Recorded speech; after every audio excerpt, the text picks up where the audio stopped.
दोस्तों, भगवान शिव और माता पार्वती के पावन मिलन का उत्सव महाशिवरात्रि संपूर्ण भारतवर्ष में अत्यंत श्रद्धा और भक्ति के साथ मनाया जाता है। इस वीडियो में हम आपको महाशिवरात्रि 2026 से जुड़ी हर छोटी बड़ी जानकारी प्रदान करेंगे।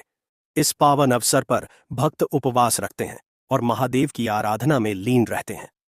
एक महाशिवरात्रि 2026 की पावन तिथि। महाशिवरात्रि का पर्व फाल्गुन मास के कृष्ण पक्ष की चतुर्दशी तिथि को मनाया जाता है। वर्ष 2026 में महाशिवरात्रि की तिथि को लेकर भक्तों में बहुत उत्साह है। हिंदू पंचांग के अनुसार वर्ष 2026 में महाशिवरात्रि 15 फरवरी और 16 फरवरी की मध्य रात्रि को मनाई जाएगी। चतुर्दशी तिथि का प्रारंभ 15 फरवरी 2026 को दोपहर के समय होगा और इसका समापन 16 फरवरी 2026 को होगा।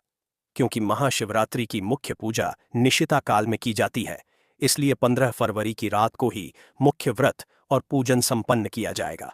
भगवान शिव के भक्त इस दिन सुबह से ही शिवालयों में उमड़ने लगते हैं और महादेव का जलाभिषेक करते हैं। दुई महाशिवरात्रि पूजा का शुभ मुहूर्त।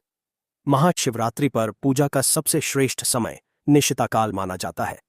इस समय की गई पूजा से महादेव अत्यंत प्रसन्न होते हैं और भक्त की हर मनोकामना पूर्ण करते हैं। 2026 में निशिता काल पूजा का समय 15 फरवरी की देर रात अर्थात 16 फरवरी की सुबह 12:10 से लेकर 1:01 तक रहेगा। इसके अतिरिक्त महाशिवरात्रि पर 4 प्रहर की पूजा का भी विधान है।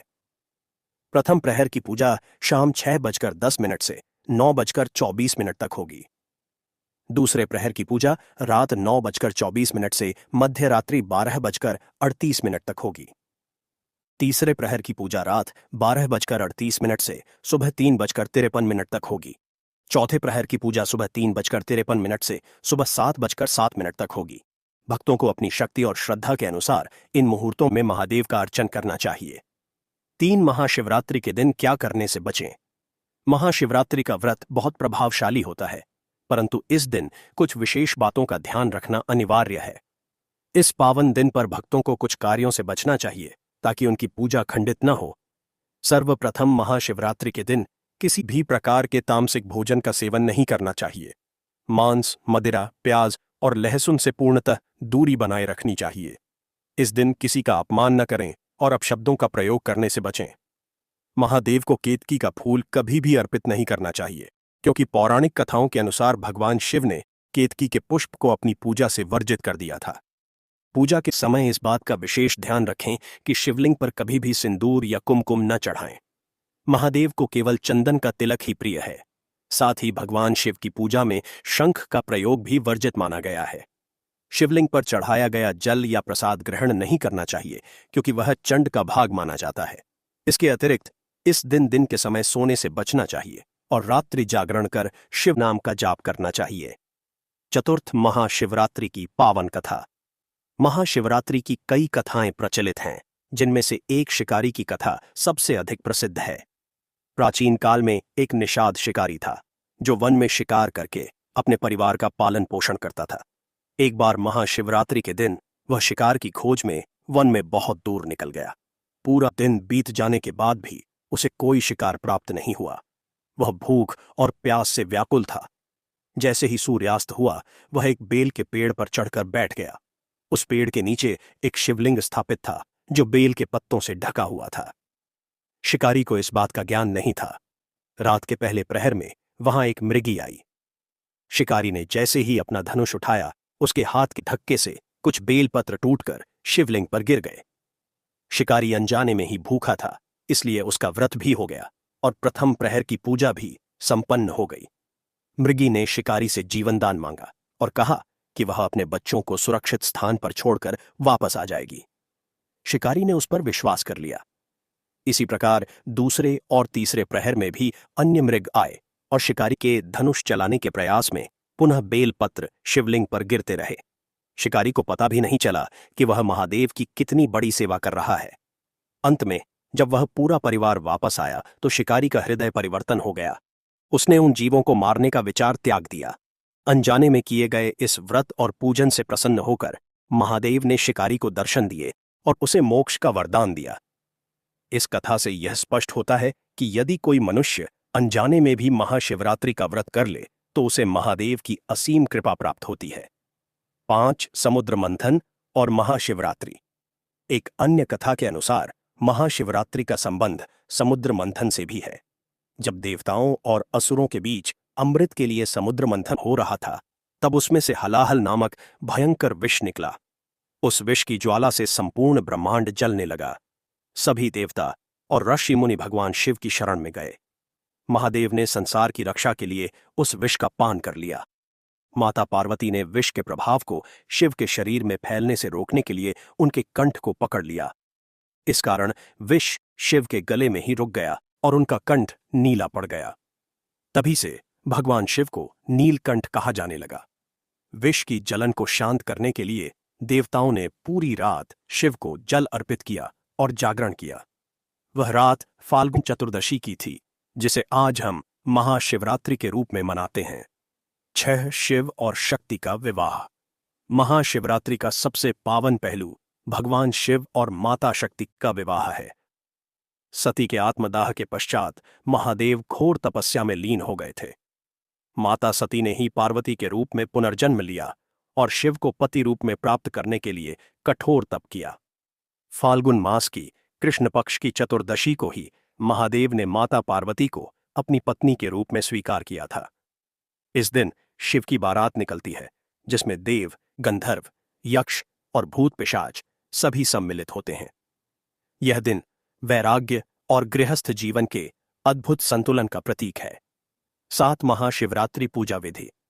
महाशिवरात्रि के दिन ब्रह्म मुहूर्त में उठकर स्नान आदि से निवृत्त होना चाहिए। स्वच्छ वस्त्र धारण कर भगवान शिव के सामने व्रत का संकल्प लेना चाहिए। इसके पश्चात शिवालय जाकर शिवलिंग का पंचामृत से अभिषेक करना चाहिए। पंचामृत में दूध, दही, घी, शहद और शक्कर का मिश्रण होता है। अभिषेक के पश्चात शिवलिंग पर बेलपत्र, धतूरा, भांग, बेर और आंख के पुष्प अर्पित करने चाहिए। चंदन का लेप लगाएं और धूप, दीप जलाएं। पूरी श्रद्धा के साथ शिव चालीसा या ओम नमः शिवाय मंत्र का जाप करें। इस दिन शिव पुराण का पाठ करना भी अत्यंत मंगलकारी माना जाता है। जो भक्त निराहार रहकर व्रत करते हैं, उन्हें भगवान शिव की विशेष कृपा प्राप्त होती है। 8 महाशिवरात्रि का महत्व। यह पर्व केवल एक धार्मिक अनुष्ठान नहीं है, बल्कि यह मनुष्य के भीतर के अंधकार को दूर कर प्रकाश की ओर ले जाने का मार्ग है। रात्रि अज्ञानता का प्रतीक है और शिव प्रकाश का। महाशिवरात्रि की रात ब्रह्मांड की ऊर्जा का स्तर बहुत ऊंचा होता है। यदि मनुष्य इस रात अपनी रीढ़ की हड्डी सीधी रखकर ध्यान में बैठता है, तो उसे आध्यात्मिक ऊंचाइयों का अनुभव हो सकता है। महादेव को देवों के देव कहा जाता है। वे भोलेनाथ हैं, जो केवल एक लोटा जल और भक्ति भाव से प्रसन्न हो जाते हैं। महाशिवरात्रि हमें यह सिखाती है कि अहंकार का त्याग कर भक्ति के मार्ग पर चलने से ही मोक्ष की प्राप्ति संभव है। 9 शिव पंचाक्षर मंत्र और उसका प्रभाव। ओम नमः शिवाय। यह मंत्र शिव का हृदय माना जाता है। महाशिवरात्रि पर इस मंत्र का निरंतर जप करने से मन शांत होता है और नकारात्मक ऊर्जा नष्ट होती है। नमः शिवाय में 5 अक्षर हैं, जो पंचतत्वों का प्रतिनिधित्व करते हैं। न पृथ्वी, म जल, शि अग्नि व वायु, और ये आकाश का प्रतीक है। इन 5 तत्वों के स्वामी महादेव हैं। 10/2026 में महाशिवरात्रि मनाने के विशेष उपाय। वर्ष 2026 की महाशिवरात्रि सोमवार के निकट पड़ रही है, जिससे इसका महत्व और भी बढ़ जाता है। इस दिन गन्ने के रस से शिवलिंग का अभिषेक करने से लक्ष्मी की प्राप्ति होती है। यदि कोई भक्त रोग से परेशान है, तो उसे दूध में काले तिल मिलाकर अभिषेक करना चाहिए। विद्यार्थियों को शुद्ध जल में शहद मिलाकर महादेव को अर्पित करना चाहिए, जिससे उनकी बुद्धि प्रखर होती है। महाशिवरात्रि का यह पावन पर्व हम सभी के जीवन में सुख, शांति और समृद्धि लेकर आए। महादेव की कृपा से समाज में प्रेम और सद्भाव बना रहे। इस वीडियो के माध्यम से हमने आपको महाशिवरात्रि के पावन रहस्यों से परिचित कराने का प्रयास किया है। इस वीडियो में बताई गई कथाएं और मुहूर्त आपकी श्रद्धा को और सुदृढ़ करेंगे। महादेव का आशीर्वाद आप पर सदैव बना रहे। दोस्तों, वीडियो को आगे शेयर करना न भूलना। आपके एक शेयर किसी के जीवन बदल सकता है। धन्यवाद। आपको महाशिवरात्रि के पावन रहस्यों से परिचित कराने का प्रयास किया है। इस वीडियो में बताई गई कथाएं और मुहूर्त आपकी श्रद्धा को और सुदृढ़ करेंगे। महादेव का आशीर्वाद आप पर सदैव बना रहे। दोस्तों, वीडियो को आगे शेयर करना न भूलना। आपके एक शेयर किसी के जीवन बदल सकता है। धन्यवाद।